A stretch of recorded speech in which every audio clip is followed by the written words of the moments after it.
put on the new self. If then you have been raised with Christ, seek the things that are above, where Christ is, seated at the right hand of God. Set your minds on things that are above, not on things that are on the earth. For you have died, and your life is hidden with Christ in God. When Christ, who is your life, appears, then you also will appear with him in glory. Put to death, therefore, what is earthly in you: sexual immorality, impurity, passion, evil desire, and covetousness, which is idolatry. On account of these the wrath of God is coming. In these you too once walked, when you were living in them, but now you must put them all away: anger, wrath, malice, slander, and obscene talk from your mouth. Do not lie to one another, seeing that you have put off the old self with its practices, and have put on the new self, which is being renewed in knowledge after the image of its Creator.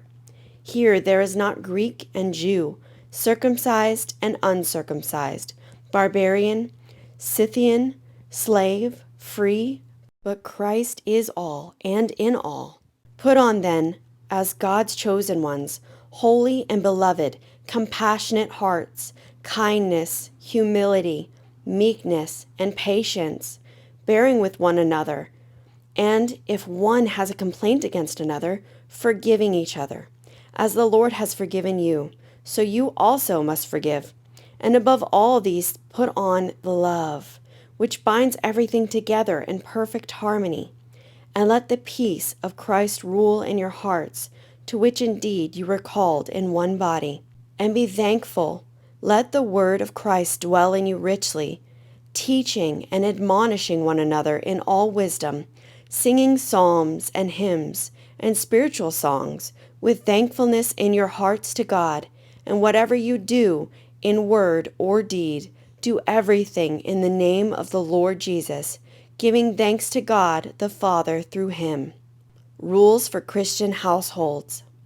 Wives, submit to your husbands, as is fitting in the Lord. Husbands, love your wives, and do not be harsh with them. Children, obey your parents in everything, for this pleases the Lord. Fathers, do not provoke your children, lest they become discouraged.